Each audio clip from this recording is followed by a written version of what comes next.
दंडोत वंदन कबार। सर्व कला समरथ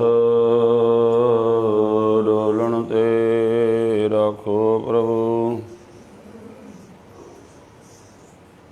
नानक दे कर हथ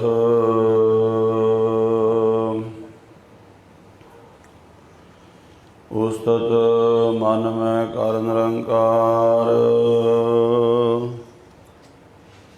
कर मन मेरे सत व्यवहार।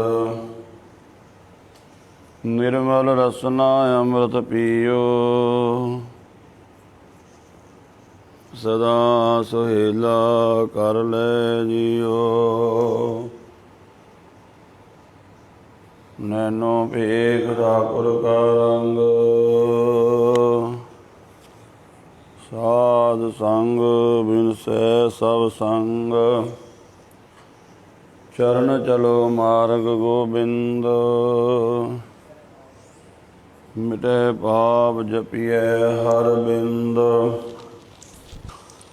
कर हर करम श्रवण हर कथा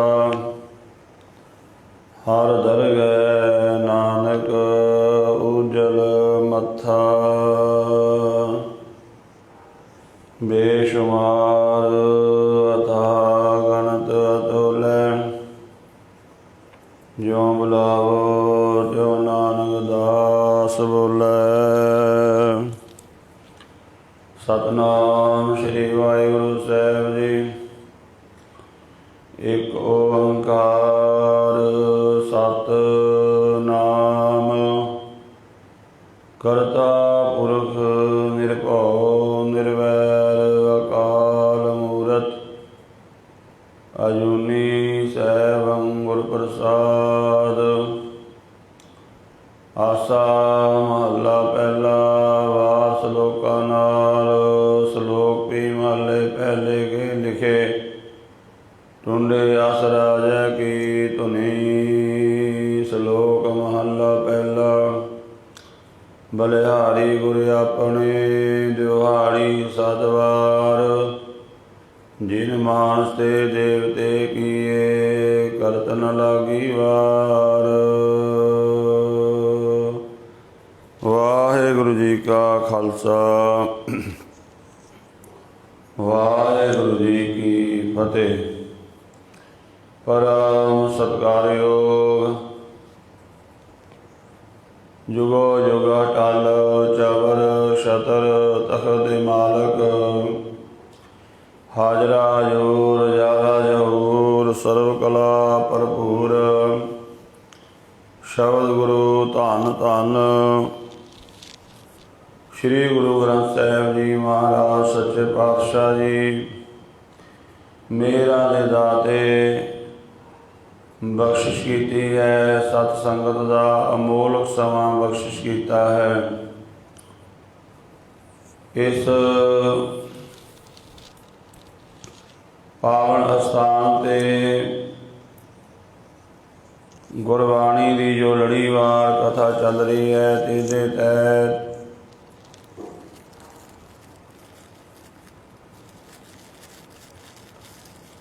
अज तो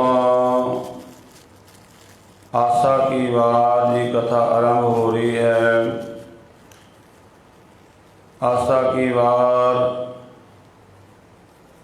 श्री गुरु ग्रंथ साहिब महाराज जी के पावन अंग 462 तो आरंभ होती है। आसा की वार धन गुरु नानक देव महाराज जी की उच्चारण की हुई है। वार दा भाव होंदा है वार करना। पहला पुरातन समय अंदर जेड़े बड़े बड़े योधे राजे होंदे सन, जेड़े कोई वड्डा दानिया वाला काम करते सी, भले राजे हुंदे सी, दाने राजे हुंदे सन, और सच अणख वास्ते ਜਾਂ ਆਪਣੇ ਦੇਸ਼ ਕੌਮ ਵਾਸਤੇ ਕੁਝ ਕਰਦੇ ਸਨ। ਉਸ ਵਾਸਤੇ ਭਾਵੇਂ ਉਹਨਾਂ ਨੂੰ ਆਪਣੀ ਜਾਨ ਦੀ ਬਾਜੀ ਵੀ ਲਾਣੀ ਪੈਂਦੀ, ਲਾਉਂਦੇ ਸਨ। ਤੇ ਉਹਨਾਂ ਦੇ ਫਿਰ ਢਾਡੀ ਲੋਕ ਜਿਹੜੇ ਨੇ ਜਸ ਗਾਇਆ ਕਰਦੇ ਸਨ ਵੀ ਇਹ ਰਾਜਾ ਬੜਾ ਸੂਰਮਾ ਹੈ, ਯੋਧਾ ਹੈ, ਮਹਾਬਲੀ ਹੈ, इसने महान कार्य किया है। तो राजिया के दरबार विच भी ढाडी लोग ढाड नाल उन्हां दा जस गाया करते सन। जिवें किसी महान योधे सूरवीर का जस वार विच गाया जाता है, इस तरह सहब सच्चे पातशाह जी ने कृपा की कि जिहड़ा मनुख है इहदा भी हर समय विकारां दे नाल जंग है। ते जिहड़ा मनुख विकारां नाल लड़दा है, गुरु की मत लैके और अपना राज प्राप्त करता है, उसका जस हुंदा है। आसा की वार दे विच महाराज जी ने धर्म नाल और राजनीति नाल संबंधित जिन्ने भी विषय हैं तकरीबन वो सारे विषय इत्थे महाराज जी ने सानू उपदेश देना कीता है। गुरु की महिमा, वाहिगुरु की ये रहस्यमयी कुदरत और इस रहस्यमयी कुदरत दे विच अनेक तरह के कौतक जीव का जम्मण मरण का कारण ये सारे जिन्ने भी महाराज जी ने इस विच विषय छुए हैं, इन्हां विषयों द्वारा सानू उपदेश देना कीता है। सहब सच्चे पातशाह गुरु नानक देव महाराज जी की जिहड़ी वार है, पंचम पातशाह तो पहला वार जिहड़ी है वो केवल पौड़ियां दे रूप विच सी। वैसे वार पौड़ियां दे रूप विच ही हुंदी है। श्री गुरु ग्रंथ साहिब महाराज जी दे अंदर 22 वारां हन। उन्हां 22 वारां दे विचों 2 वारां ऐसियां ने जिहड़ियां केवल पौड़ियां दे रूप विच हन, जिन्हां दे नाल कोई सलोक नहीं है। उन्हां विचों एक वार है बाबा सत्ता बलवंडा जी दी, जो रामकली राग की तीसरी वार है, और इस तरह बसंत राग की वार। ये 2 वारां जिहड़ियां ने पौड़ियां दे रूप विच हन। ते सहब सच्चे पातशाह गुरु अर्जन देव महाराज जी ने कृपा की, जिन्नियां भी वारां हन 22 दियां 22 वारां, इन्हां दे नाल गुरु अर्जन देव महाराज जी ने श्लोक भी दर्ज किए। जिस समय श्री गुरु ग्रंथ साहिब महाराज जी का पावन स्वरूप तैयार होया, ये सब तीर्थ विधि दे नाल गुरु अर्जन देव महाराज जी ने सारा स्वरूप और गुरबाणी के जिहड़े बहुत सारे सरलेख वो भी गुरु अर्जन देव महाराज जी ने आप लिखवाए हैं। जिमें भगतां की बाणी के उपर सरलेख आउंदा है कि ये फलाने भगत की बाणी है, इस भगत की बाणी है। ये सारे सरलेख भी गुरु अर्जन देव महाराज जी ने लिखवाए हैं। ते इस वार नूं किस धुनी दे विच गाना है वो महाराज ने इत्थे लिखिया है। 22 वारां विचों 9 वारां ऐसियां हन जिन्हां दे नाल धुनियां चाड़ियां गईयां हन, लिखियां हन कि ये वार इस धुन विच ही गानी है। धुन मीन संगीत दी धुन, संगीत दी तरज। जिवें ਰਾਗੀ ਸਾਹਿਬਾਨ ਕੀਰਤਨ ਕਰਦੇ ਨੇ ਤੇ ਕਿਸੇ ਹੋਰ ਸ਼ਬਦ ਦੀ ਧੁਨ ਹੁੰਦੀ ਹੈ, ਟਿਊਨ ਹੁੰਦੀ ਹੈ, ਉਸ ਟਿਊਨ 'ਤੇ ਹੋਰ ਸ਼ਬਦ ਵੀ ਗਾ ਲੈਂਦੇ ਨੇ। ਇਸੇ ਤਰ੍ਹਾਂ ਮਹਾਰਾਜ ਕਹਿੰਦੇ ਇਸ ਵਾਰ ਨੂੰ ਕਿਸ ਤਰਜ ਵਿੱਚ ਗਾਣਾ ਹੈ, ਕਿਸ ਧੁਨ ਵਿੱਚ ਗਾਣਾ ਹੈ। ਜੋ ਰਾਜਾ ਅਸਰਾਜ ਹੋਇਆ ਹੈ, ਉਸ ਰਾਜੇ ਅਸਰਾਜ ਦੇ ਜਿਹੜੀ ਵਾਰ ਉਸ ਸਮੇਂ ਬਣਾਈ ਸੀ, ਇੱਕ ਬੜਾ ਮਹਾਨ ਰਾਜਾ ਹੋਇਆ ਹੈ, ਉਹ ਆਪਾਂ ਅੱਗੇ ਜ਼ਿਕਰ ਕਰਾਂਗੇ। ਇਹਦੇ ਵਿੱਚ ਨਾਲ ਇਹਦਾ ਜਿਹੜਾ ਵਿਚਾਰ ਉਹ ਆਪ ਸੰਗਤਾਂ ਦੇ ਸਨਮੁਖ ਰੱਖਿਆ ਜਾਵੇਗਾ। ਸਹਿਬ ਸੱਚੇ ਪਾਤਸ਼ਾਹ ਧੰਨ ਗੁਰੂ ਨਾਨਕ ਦੇਵ ਜੀ ਮਹਾਰਾਜ ਆਸਾ ਕੀ ਵਾਰ ਦੀਆਂ ਜਿਹੜੀਆਂ ਨੇ 24 ਪੌੜੀਆਂ ਹਨ, ਔਰ ਇਹਨਾਂ 24 ਪੌੜੀਆਂ ਦੇ ਨਾਲ ਗੁਰੂ ਰਾਮਦਾਸ ਮਹਾਰਾਜ ਜੀ ਨੇ 24 ਸ਼ੰਤ ਉਚਾਰਨ ਕੀਤੇ ਹਨ।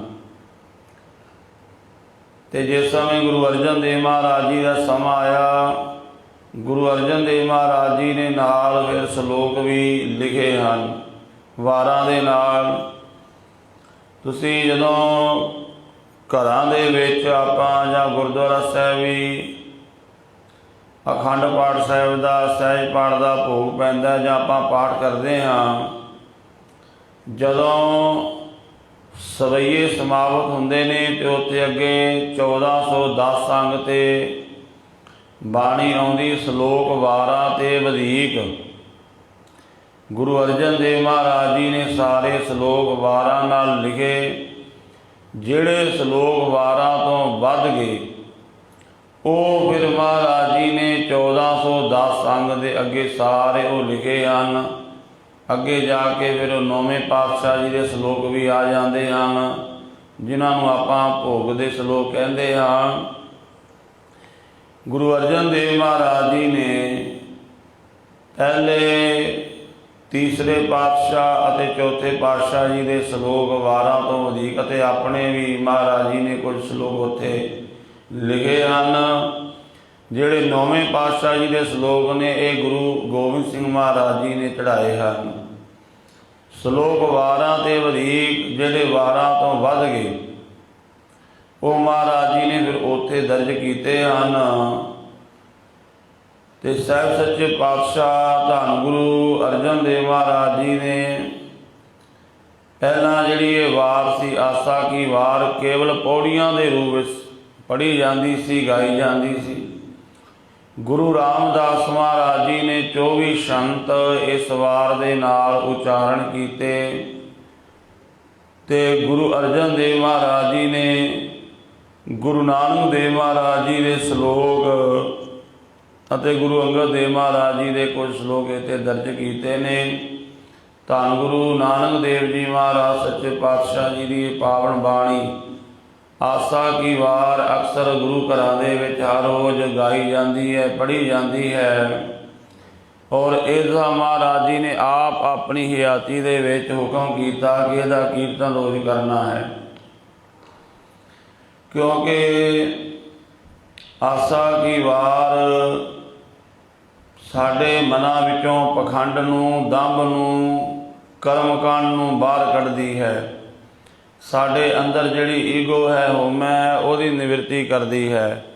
ਸਾਨੂੰ ਗੁਰੂ ਨੂੰ ਸਮਰਪਿਤ ਹੋਣ ਦਾ ਹੁਕਮ ਹੈ, ਵਾਹਿਗੁਰੂ ਨੂੰ ਕੁਦਰਤ ਵਿੱਚ ਵੇਖਣ ਦਾ ਹੁਕਮ ਹੈ। ਪਾਤਸ਼ਾਹ ਜੀ ਨੇ ਬਾਣੀ ਆਸਾ ਕੀ ਵਾਰ ਦੇ ਵਿੱਚ ਇਹ ਸਾਰਾ ਦੱਸਿਆ ਹੈ ਕਿ ਉਸ ਅਕਾਲ ਪੁਰਖ ਵਾਹਿਗੁਰੂ ਨੂੰ ਵੇਖੋ, ਸਾਰੀ ਸ੍ਰਿਸ਼ਟੀ ਕਿਵੇਂ ਗਾ ਰਹੀ ਹੈ। ਭਾਵ ਕਿ ਹਰ ਇੱਕ ਵਿਸ਼ਾ ਜਿਹੜਾ ਹੈ ਰੂਹਾਨੀਅਤ ਨਾਲ, ਧਰਮ ਨਾਲ ਸੰਬੰਧ ਰੱਖਦਾ, ਉਹ ਮਹਾਰਾਜ ਜੀ ਨੇ ਆਸਾ ਕੀ ਵਾਰ ਦੇ ਵਿੱਚ ਬਿਆਨ ਕੀਤਾ ਹੈ।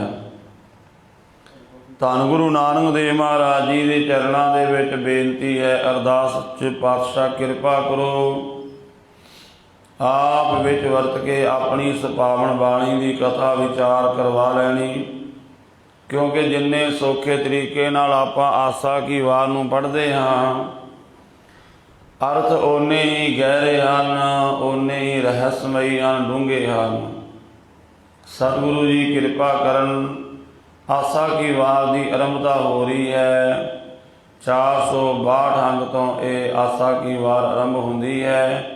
सह सच्चे पातशाह कृपा कीती है। एक ओंकार सतनाम करता पुरख निर्भव निर्वैर अकाल मूरत अजूनी सैवं गुर प्रसाद।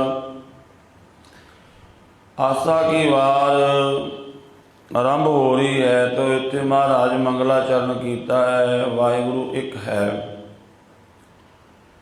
ओंकार शब्द ਇਹਦੇ बहुत सारे अर्थ हैं। ये संस्कृत का शब्द ओम, उतों महाराज सच्चे पातशाह जी कृपा की। ओंकार ये अगे एका ला दिता कि एक है, क्योंकि उपनिषदां दे विच ओम शब्द जिहड़ा है वह ब्रह्मा विष्णु और महेश वास्ते भी वरत्या गया है। जिहड़ा मांडक्य उपनिषद है उहदे विच ओंकार शब्द के जिहड़े अर्थ लिखे ने ओंग दे, कि जो पहला सी, जो हुण भी मौजूद है अते अगे भी होवेगा, उसनूं ओंग आख्या गया है। ओंकार शब्द के बहुत सारे अर्थ होए ते गुरु नानक पातशाह महाराज जी ने कृपा की। भाई ओम केवल इको है, वाहिगुरु निरंकार केवल इको है, 2 4 10 भी नहीं। इस करके महाराज जी ने अगे एका ला दिता। और एका भी गणत का लाया है।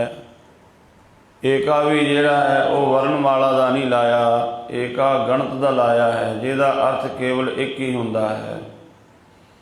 सत नाम उहदा नाम जिहड़ा होंद वाला है। सदैवी काल करता वो सारियां दा करता है।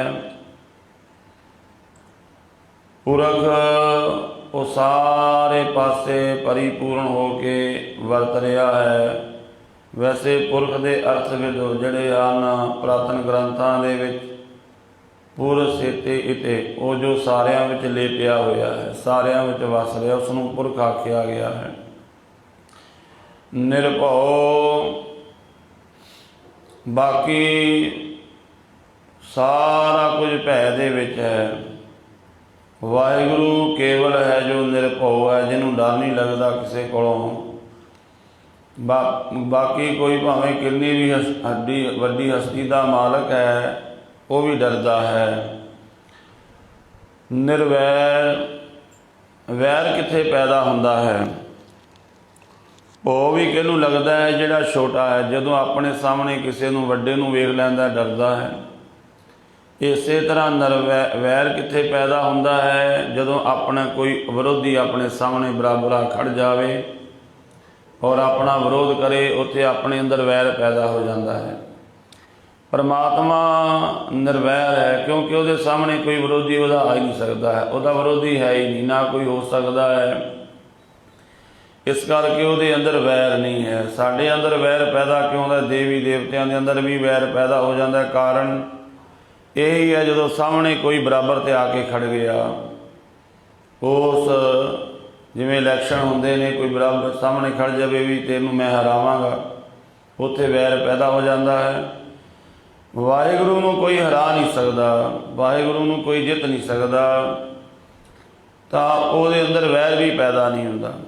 इस करके वो निर्वैर है। और बाकी सारिਆਂ ਦੇ अंदर वैर पैदा हो जाता। देवी देवते ब्रह्मा विष्णु ये सारे इन्हां दे अंदर भी वैर पैदा होया। अकाल वाहिगुरु ते काल दा समय दा असर नहीं है, बाकी सारिਆਂ ते असर है। कल भी बेनती की सी, काल पाए ब्रह्मा बपतरा, काल पाए शिवजू अवतरा, काल पाए कर विष्णु प्रकाशा, सकल काल का किया तमाशा। महाराज दसम पातशाह कहते, एक शिव भये एक गए एक फेर भये। रामचंद्र कृष्ण के अवतार भी अनेक हैं। ब्रह्मा ओ विष्णु के ते वेद ओ पुराण के ते सिमरत समूहन कह हुए हुए बताए हैं। पीर ओ पकंबर के ते वाहिगुरु मौन मुंदार के ते अश्वनी कुमार के ते अंसा अवतार के ते काल बस पे हैं। पीर ओ पकंबर के ते गणे ना परत ते भूमि ही ते हुए क्या फिर भूमि ही मिलाए हैं। बड़े बड़े आए, समा उन्होंने खा गया। काल ऐसा है। सृष्टि दे विच सनातन मत विच वड्डे मन्ने गए ने ब्रह्मा विष्णु शिव जी जी। महाराज कहते दसवां पातशाह कहते तां काल दे अधीन हन। काल पाए ब्रह्मा अवतरा। गुरु ग्रंथ साहिब महाराज जी की बाणी दे विच भी बचन आए ने। महाराज कहते भावें कोई भी है वो सारे काल दे अधीन हन। बादशाह शाह व्यापारी मरना, जो दिसै सो कालै करना। पातशाह कहते वाहिगुरु अकाल है, काल तो रहत है, समय दे विच नहीं आउंदा। मूरत वो कोई मिथ्या होया नहीं, उसका स्वरूप है वाहिगुरु। ऐसा नहीं भी कोई मेथी कही जाता भी वाहिगुरु है भगवान है रब है, नहीं। महाराज कहते उसका स्वरूप है, पर उसका स्वरूप किहड़ा है? अजूनी। वो जूनिया विच नहीं आउंदा। सृष्टि दे विच चार तरह का जिहड़ा है वो पसारा हुंदा है। अंडज जेरज सेतज उत्पत तेरे कीते जनता। आंडियां तो जेर तो पसीने तो उत्पज जिहड़ी वनस्पति इत्यादि के सारा कुछ आ जाता है चार खाणियां दे विच। वाहिगुरु निरंकार वो किसी खाणी तो पैदा नहीं हुंदा, किसी तो पैदा नहीं हुंदा। इस करके उन्होंने अजूनी आख्या गया है। महाराज सच्चे पातशाह कहते सैवं वो स्वै प्रकाशमान है। उन्होंने किसी ने बनाया नहीं है, वो अपने आप तो बनया है। अपने आप ही ने आप साजो, आप ही ने रचो नाम। इसे बाणी दे विच अगे आवेगा। गुर प्रसाद उसनों मिलन का तरीका की है? वाहिगुरु परमात्मा दे जो इस स्वरूप के लक्षण दसे गए ने, ऐसे वाहिगुरु नूं मिलना है। जीव का लक्ष्य है, मनुखा देही का लक्ष्य है। तो तरीका की है? गुर प्रसाद, गुरु की कृपा।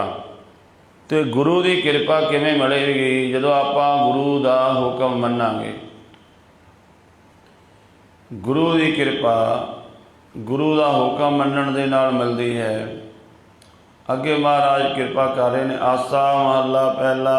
आसा राग दे विच पहले पातशाह धन गुरु नानक देव जी महाराज वार सलोकां नाल। सलोक भी महले पहले के लिखे। टुंडे असराज की धुनी। वार सलोकां नाल है। सलोकां तो बिना वार हुंदी। जिमें राम विच बेनती की गुरु ग्रंथ साहिब दीआं 22 वारां, 2 वारां ऐसियां ने जिन्हां नाल सलोक नहीं हैं। बाबा सत्ता बलवंडा जी की रामकली राग की तीसरी वार और बसंत राग की वार। इस वार दे नाल सलोक भी हैं और सलोक महले पहले दे बहुत सारे सलोक गुरु नानक देव जी दे हैं। क्योंकि दूजियां वारां विच तकरीबन सारे गुरु साहिबानां दे सलोक मिले हुए हैं। आसा की वार दे विच सारे सलोक गुरु नानक देव महाराज जी दे हैं। तकरीबन कुछ सलोक गुरु अंगद देव महाराज जी दे हैं। इस करके इत्थे नाल लिख दिता है महाराज जी ने, टुंडे अस राजै की धुनी। और इस वार नूं गाना किवें है? जिहड़ा राजा टुंडा असराज होया है, ਉਹਦੀ ਜਿਹੜੀ वार बनाई सी ढालियां ने, उस धुन ते उस तर्ज ते उस ट्यूनिंग ते इस नूं गाना है। साडे गुरु घरां दे विचों पुरातन कीर्तन शैली खत्म होंदी जा रही है। ਉਹਦਾ कारण रागी नहीं ਹਨ, उसका कारण आपां संगतां ਹਨ। क्योंकि असी उस चीज़ की कदर करनी छड़ दी। जिस चीज़ की तुसी कदर नहीं पाओगे जिस दे मुੱਲ ही सही नहीं मिलेगा, कीमत सही ना मिलेगी, तो उसनू कोई भी दुकानदार अपनी दुकान विच नहीं रखेगा। कदर दो तरह करके हुंदी है, कदर दो तरह करके हुंदी है। एक तो है दुनियावी पदार्थ, ते दूसरा है असी एक जिथे अपना धन देना उथे तन भी समा भी देना गुरु नूं। आसा की वार दा हुणे कीर्तन होया है ते तुहानूं भली भांत पता है किन्ने क सरोते सन इत्थे। ना असी धन देण जोगे रहे हाँ, ना असी तन करके आउण जोगे रहे हाँ। फिर कहते हाँ जी रागी साहबान रागां विच कीर्तन नहीं करते, वो जब सरोते ही नहीं हैं। इन्ना महान ये महाराज जी का सानू अमोल खजाना बख्शिया होया। आसा की वार दा महात्म कदी तुसी सुनो कीर्तन पुरातन ग्रंथां दे विच तुहानूं पता लग जाएगा, हैरान हो जाओगे इन्ना वड्डा महात्म ते स्रोते किन्ने क हन। बस आपां एक गुरु घर दे अंदर एक फॉर्मैलिटी रख दी भी ये करना है, सुनने वाला कोई आवे जां ना आवे। ये दो तरह की कदरों कीमत है। एक कलाकार आउंदा है, एक घंटा लावे उन्होंने लख लख रुपया लोग देंदे नहीं, तो करके की जाता है सेख खवा उड़ा के जाता है, लोगों के सिर च पा के जाता है। तो जो आप रोज़ एक घंटा उन्हें लाया 1 लाख रुपया, ये तो रोज़ 1 घंटा करना है। तो आप देखते हैं ना साढ़े कोल धन करके कदर रही, ना असी समा दे सकते हैं। क्योंकि कोई भी वक्ता है वो जदों स्रोते होणगे उहदे अंदर होर उत्साह पैदा हुंदा है, होर मेहनत करा, होर ज़्यादा कोशिश करा।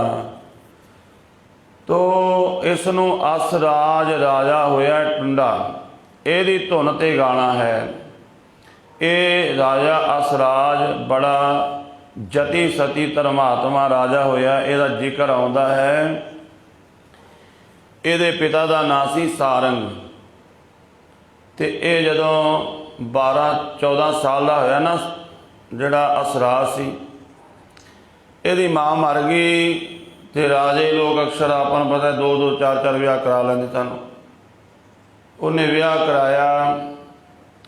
हुण जिहड़ा इहदी उम्र ज़्यादा है राजे सारंग की, जिहड़ी विआह के लिआंदी है पैसा धन करके, वो नौजवान बच्ची कोई 18-20 साल की। तो वो इस राजे सारंग असराज दे ये जवान बच्चा है 14-15 साल का, ये ते मोहत हो गई। इनू कहन लगी भी तू मेरा पति बन। वो कहन लगा नहीं, तू मेरी माँ है, मेरे पिता ने तेनों ब्याया है। इस उस राणी की कुख तो 2 पुत्र पैदा होए, सरदूल राय ते सुल्तान खान। वो अजे छोटे सन। तो इस नूं कहन लगी तू मैनू मेरा पति बनना कर, मैनू वर लै। पर वो कहता नहीं, तू मेरी माँ है, मेरे पिता ने तेनों ब्याया है। तो इन्हें दोष ला के जदों राजे दे कोल इनू पकड़ा दिता भी तेरा ये पुत्र तो मैनू कहंदा मेरी पत्नी बन। तो उस समय कहंदे राजे सारंग नूं बड़ा गुस्सा आया, उन्हें कि इनू कतल कर दिता जाए। सारंग राजे का वजीर बड़ा सियाणा सी, उन्होंने पता सी ये बच्चे का कोई कसूर नहीं असराज का। वो कहन लगा इत्थों तक राजे ने कहता भी ये टोटे कर दिते जान और मैनू लिया के दिखाए जान। वजीर बड़ा सियाणा सी, वो कहंदा काम मैं करांगा। लै गया, एक हथ वड्डिया इहदा ते ओ लिया के दिखाता, पर इनू मारिया नहीं, किते दूर छड्ड आए खूह दे उत्ते जंगल दे विच। वणजारे जा रहे सन, उन्होंने देखा बच्चा जख्मी पिया है, इहदी दवा दारू कीती, लै गए। रस्ते में जांदियां उन्होंने किसी दूसरे देश दे विच इनू एक धोबी दे कोल भेज दिता। जदों उत्थे किते टिकाणा कीता, वो धोबी ने वेख्या बच्चा बड़ा सोहना है, उहदे औलाद नहीं सी। ਉਹਨੇ ਵਣਜਾਰਿਆਂ ਨਾਲ ਗੱਲ ਕੀਤੀ, ਇਹ ਬੱਚਾ ਤੁਸੀਂ ਕਿੱਥੋਂ ਲਈ ਫਿਰਦੇ ਹੋ? ਕਹਿਣ ਲੱਗੇ ਸਾਨੂੰ ਇੱਦਾਂ ਮਿਲਿਆ। ਵੇਚਣਾ ਹੈ? ਕਹਿੰਦੇ ਹਾਂ। ਧੋਬੀ ਨੇ ਖਰੀਦ ਲਿਆ ਉਹ ਬੱਚਾ। ਰਾਜੇ ਸਾਰੰਗ ਦਾ ਪੁੱਤਰ ਅਸਰਾਜ ਉੱਥੇ ਕੱਪੜੇ ਧੋਂਦਾ, ਧੋਬੀ ਦੇ ਘਰ ਰਹਿੰਦਾ, ਉਹਦਾ ਪੁੱਤਰ ਬਣ ਗਿਆ। ਜਿਸ ਨਗਰੀ ਵਿੱਚ ਰਹਿੰਦਾ ਉਸ ਨਗਰੀ ਦਾ ਰਾਜਾ ਮਰ ਗਿਆ, ਉਹਦੀ ਸੰਤਾਨ ਕੋਈ ਨਹੀਂ ਸੀ। ਉੱਥੋਂ ਦੇ ਵਜ਼ੀਰ ਵੀ ਬੜੇ ਸਿਆਣੇ, ਉਹਨਾਂ ਨੇ ਕਿਹਾ ਵੀ ਜਿਹੜਾ ਸਾਡਾ ਰਾਜ ਮਹੱਲਾਂ ਦਾ ਮੁੱਖ ਦਰਵਾਜ਼ਾ ਹੈ, ਦੱਸਣਾ ਕਿਸੇ ਨੂੰ ਨਹੀਂ, ਵੀ ਜਿਹੜਾ ਕੋਈ ਤੜਕੇ ਸਵੇਰੇ ਸਵੇਰੇ ਇਸ ਦਰਵਾਜ਼ੇ 'ਤੇ ਪਹਿਲਾਂ ਆ ਜਾਵੇ, ਜਿਹਦੇ ਆਉਣ ਵਾਲੇ ਦਰਵਾਜ਼ਾ ਖੁੱਲ੍ਹੇ, ਉਹਨੂੰ ਰਾਜ ਭਾਗ ਦਿੱਤਾ ਜਾਵੇਗਾ।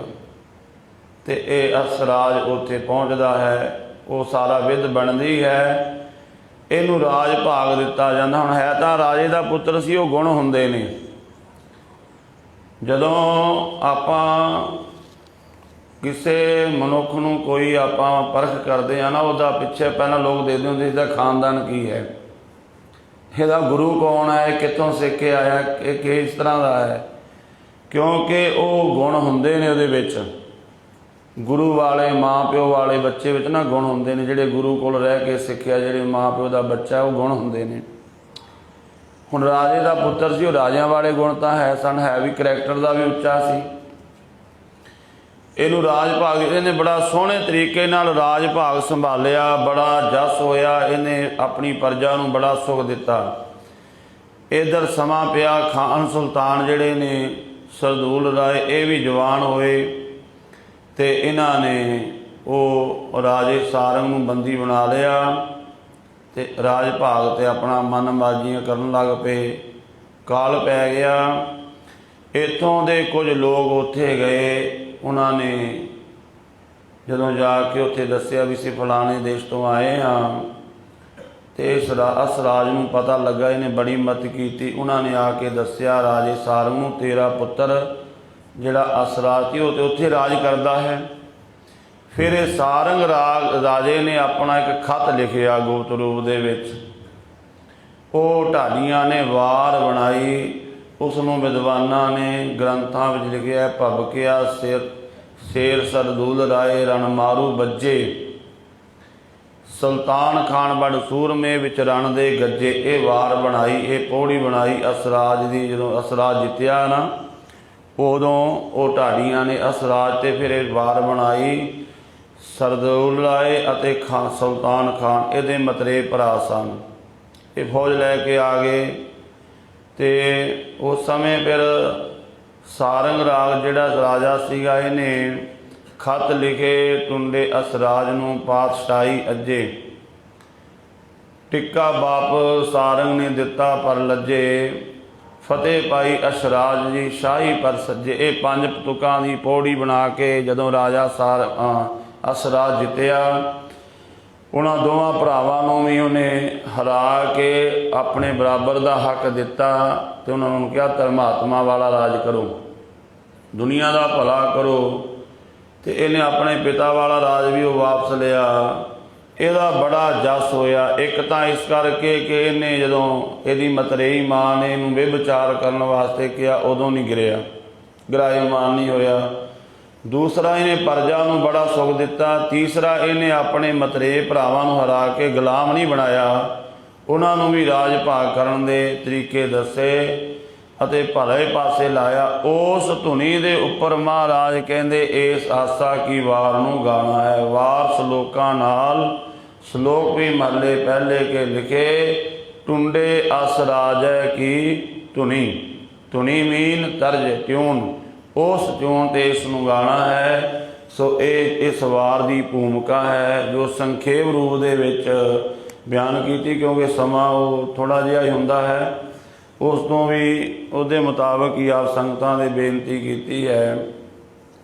ਆਸਾ ਕੀ ਵਾਰ ਦੀਆਂ ਹੋਰ ਵੀ ਇਹਦੇ ਬਾਰੇ ਭੂਮਿਕਾ ਦੇ ਵਿੱਚ ਕਈ ਵਿਚਾਰਾਂ ਹਨ। ਸੋ ਸਾਧ ਸੰਗਤ, ਇਸ ਦਾ ਮੁੱਖ ਭਾਵ ਮਹਾਰਾਜ ਕਹਿੰਦੇ ਕਿ ਜਿਵੇਂ ਉਸ ਰਾਜੇ ਧਰਮਾਤਮਾ ਨੇ ਆਪਣੇ ਧਰਮ 'ਤੇ ਰਹਿ ਕਰਕੇ ਦੁਨੀਆ ਨੂੰ ਸੁੱਖ ਦਿੱਤਾ, ਇਸੇ ਤਰ੍ਹਾਂ ਉਸ ਟੁਨ 'ਤੇ ਇਸ ਨੂੰ ਗਾਣਾ। ਸਤਿਗੁਰੂ ਮਹਿਰਾਮਤ ਕਰਨ, ਆਪ ਵਿੱਚ ਵਰਤ ਕੇ ਆਪਣੀ ਪਾਵਨ ਬਾਣੀ ਦੀ ਕਥਾ ਕਰਵਾ ਲੈਣ। ਹੋਈਆਂ ਕੁੱਲਾਂ ਦੀ ਖਿਮਾ। ਵਾਹਿਗੁਰੂ ਜੀ ਕਾ ਖਾਲਸਾ, ਵਾਹਿਗੁਰੂ ਜੀ।